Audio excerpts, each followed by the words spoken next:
Natural health व natural beauty से जुड़े इस चैनल पर आपका स्वागत है। आज हम आपसे सर्दी की बूटी बनाने की बात करने वाले हैं। जी हाँ, सर्दी की बूटी, इसे आप मनचाहे आकार में काट कर खा सकते हैं। अपनी सर्दी को आसानी से भगा सकते हैं। इसमें ना ही मावा डलेगा और ना ही घी डलेगा। यह बहुत ही स्वादिष्ट लगती है और इतनी नरम मुलायम होती है कि मुंह में डालते ही घुलने लगती है। यह शरीर को गर्मी देकर ठंड के रोगों को आसानी से दूर करने वाली है। यह बुजुर्गों में बहुत अच्छी तरीके से काम करती है क्योंकि इसे खाना भी आसान है और यह लगती भी बहुत स्वादिष्ट है। बुजुर्गों में दांतों की समस्याओं के कारण तिल सक्रिय आदि नहीं खा सकते तो उनकी यह दिक्कत दूर हो जाती है। तो इसके लिए हमें सबसे पहली चीज चाहिए अलसी। यह हमने 1 पाव ले ली है। इसके बाद दूसरी चीज बादाम, अखरोट व काजू 1 पाव, यह भी हमने ले ली है। तीसरी चीज मूंगफली चाहिए। मूंगफली भी कच्ची हमने ली है 1 पाव। चौथी चीज इसमें चाहिए 1 पाव सफेद तिल। तो यह सारी चीजें हमने बिना तेल या बिना घी के हल्की सी भून ली है क्योंकि मूंगफली कच्ची थी, वह थोड़ी ज्यादा भूननी होती है और बाकी चीजें चटकने तक तिल व अलसी हमने भून ली है और हल्के से हमने जो अन्य ड्राई फ्रूट्स हैं वो भी भून लिए हैं। तो इन चीजों के अलावा जो इससे अगली चीज चाहिए और सबसे जरूरी है वह है गुड़। हमने गुड़ लिया है, इसमें आप शक्कर भी प्रयोग कर सकते हैं। चीनी का प्रयोग इसमें नहीं करना है क्योंकि गुड़ सर्दियों में खाने से शरीर के बहुत सारे रोगों को दूर कर देता है। सर्दी से जुड़े हुए गुड़ गर्म तासीर का होता है और यह सर्दी में प्रयोग किया जाता है क्योंकि बुजुर्गों में दांतों की समस्याओं के कारण गुड़ आदि चबाने में दिक्कत आती है। तो इसे इस प्रकार से आप खा सकते हैं बहुत ही आसानी से और बहुत ही स्वादिष्ट व पौष्टिक यह बनने वाला है। यह जो सभी ड्राई फ्रूट्स हमने लिए हैं तिल व अलसी के साथ, इन सभी को हमें हल्का सा भून कर लेना है। इसके बाद हम इन सभी को थोड़ी देर रख देते हैं ठंडा सा होने के लिए, तभी यह आसानी से पीस सकेंगे। हमें इनको ज़्यादा बारीक भी नहीं पीसना है और ना ही ज़्यादा मोटा रखना है। हमें गुड़ अगर हम ले रहे हैं तो 1 किलो गुड़ ले लेना है, उसमें 1 कप के आसपास हमें पानी डालना है। बारीकी से हमें ड्राई फ्रूट्स और यह जो तिल व अलसी थे इनको पीस लेना है मिक्सी की मदद से। देखिए हमने यह अच्छे से पीस लिया है। यह चाशनी तैयार हो रही है। दूसरी तरफ देखिए यह अभी कच्ची है। थोड़ा पकने पर इसमें हम 1 चम्मच घी डालेंगे देसी, बस सिर्फ 1 चम्मच। यह सिर्फ इसकी चमक बढ़ाने के लिए और थोड़ी खुशबू अच्छी सी बन जाए उसके लिए डाला गया है। देसी घी का प्रयोग इसमें हम ज़्यादा मात्रा में नहीं करेंगे क्योंकि देसी घी सर्दियों में ज़्यादा खाने से फायदा नहीं होता है क्योंकि यह जमने की प्रवृत्ति के कारण बहुत सारे रोगों को बढ़ाने में सहायक हो सकता है।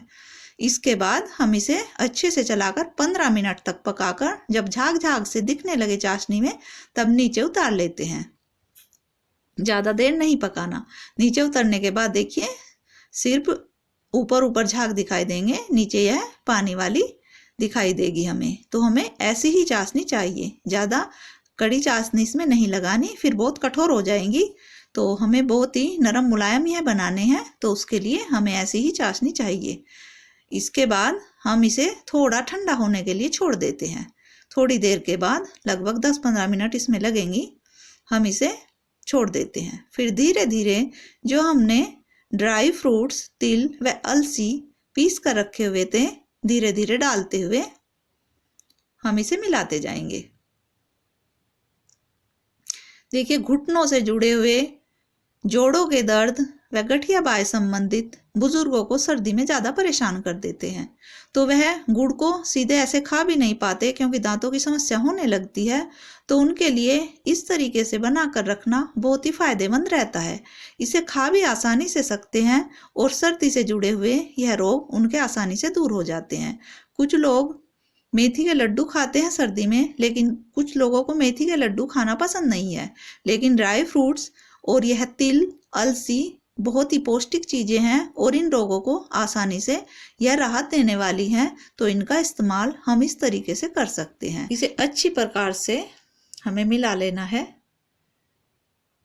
यह बहुत ही जल्दी से सख्त होने लगता है तो हमें इसे अच्छी प्रकार से मिला लेना है। देखिए आसानी से यह चीजें आपके घुटनों के दर्द, गठिया बाय, जोड़ों से जुड़े हुए छाती का दर्द व ऐसे बहुत सारे रोग जो बुजुर्ग व्यक्तियों को हो जाते हैं, लेकिन दांतों से जुड़ी हुई परेशानियों की वजह से ना ही वह तिल सकरी खा सकते हैं, ना ही मूंगफली आदि खा सकते हैं, तो उनकी बहुत सारी दिक्कतें बढ़ जाती है। लेकिन उनके जो रोग हैं उनसे जुड़ी हुई सारी समस्याएं इन चीजों से हल होने लगती है। तो जो लोग नहीं खा पाते, मेथी के लड्डू उन्हें अच्छे नहीं लगते, वह इस प्रकार से गुड़ का प्रयोग कर सकते हैं, क्योंकि गुड़ भी खाने में कठोर लगता है तो उन्हें दिक्कत बनती है। तो ड्राई फ्रूट्स, मूंगफली, तिल, अलसी आदि उनकी सेहत की परेशानियों को भी दूर करते हैं और खाने के लिए भी बहुत ही आसान विधि है बन जाती है। देखिए किसी थाली, प्लेट आदि में घी आदि लगाकर अच्छे से उसमें हम इसे फैला लेते हैं।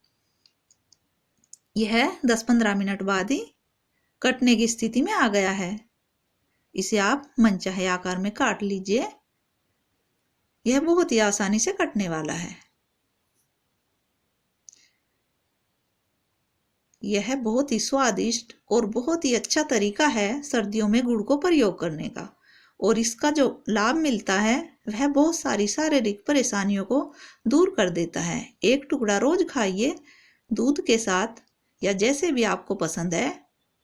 यह बहुत ही पौष्टिक चीज बन जाती है सर्दी के मौसम में खाने के लिए। आप रोज एक पीस खाइए और बहुत ही इसका फायदा उठाइए। तो आपको भी अगर ऐसी चीजें जानना समझना पसंद है जो कि रोजमर्रा की जिंदगी से जुड़ी हुई है और जिसमें बाहरी तामझाम की कोई जरूरत नहीं होती है, हम आपसे ऐसी ही चीजें साझा करते रहते हैं। हम इस चैनल पर नेचुरल हेल्थ व नेचुरल ब्यूटी से जुड़ी बहुत सारी चीजें आपसे साझा करते रहते हैं। तो आपको भी अगर यह चीजें जानना समझना पसंद है तो हमारे चैनल से जुड़िए, लाइक कीजिए, सब्सक्राइब कीजिए और देखते रहिए कि ऐसी चीजें हम आपसे जो साझा करते रहते हैं। देखिए इसे हम आपको तोड़कर दिखा रहे हैं, कितनी आसानी से यह टूट रहा है। बहुत ही नरम मुलायम यह बन जाता है। देखिए बिल्कुल आसानी से, और यह कई दिनों बाद भी इसी तरीके से टूटेगा। इसकी खुशबू और इसका स्वाद दोनों ही बेमिसाल है। जो लोग गुड़ नहीं खा सकते वह इस तरीके से गुड़ का प्रयोग कर सकते हैं। देखने के लिए धन्यवाद।